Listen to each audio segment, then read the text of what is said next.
नमस्कार एयू ऋषि बीएस छोटू एक्सप्रेस को मोर स्वागत। आज रेसिपी हूँ स्पेशल गोटा दही बैगण। चलतु कौन कौन सामग्री नहीं देखा।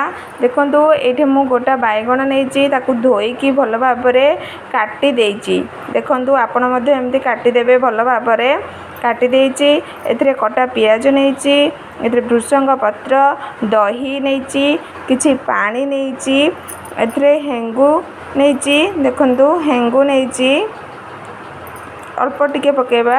एथिरे मु जीरा गुंड नहीं एथिरे लुण लंका गुंड गोटा लंका ए पंच फुटण चीनी। चलतु वर्तमान तो कड़ाई बसई देइछि। चलतु एथिरे तेल ऐड करबा।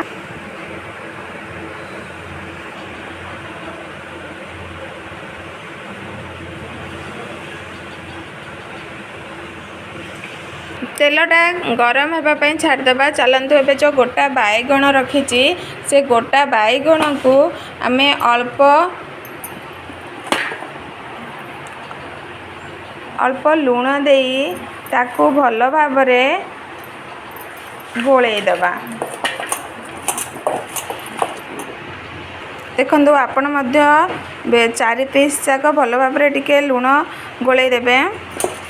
देखु तेल गरम होगा। चलतु ए गोटा बैगण को पकईदबा। देखु मु गोटा बैगण को पकईदेली अल्प समय छाणीबा। बेसी खड़िया करके छाणीबानी। बैगण तो टिके छाणी होगला काढ़ा। चलतु ए दहीटा को आम प्रस्तुत करदबा। गोटे पात्र नहीं से रखिथिबा दही की पकईदबा। दही मोटा थिले अल्प टिके पानी देबा। ठंडा पानी देबे।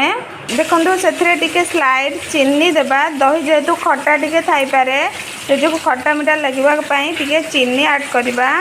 बैगण रे जेहेतु लुण पकईथिले से अल्प लुण देबा। से किछि जीरा पाउडर पकेबा। अल्प हेंगु पकेबा। चलतु ताकू भल भाव मिक्स करदेबा। हमर प्रस्तुत होगला दहीटा। चलतु ए देखु आमर बैगण भी हो जाइए। चलतु ए बैगण को काढ़ीदेली। काढ़ी आपण पानी रे पकईदेवे कारण बैगण रे देखु तेल केते अच्छी। तेलटा मो देहपाई क्षतिकारक से जो पानी रे पकईदेवे।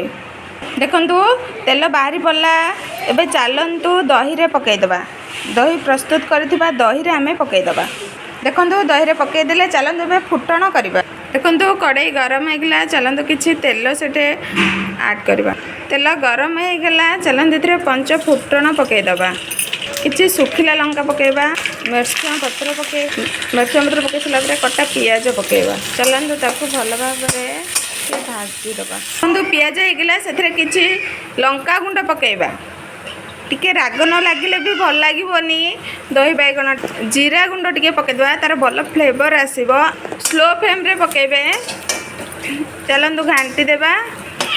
वर्तमान गैस रो फ्लेम को बंद कर देबा। टिके ठंडा हो गले दही रे पकईबा नाले दहीटा छिड़ी जीवो। चलन देखंतु मु पकई देली। देखंतु हमर प्रस्तुत हो गला स्पेशल गोटा दही बैगण।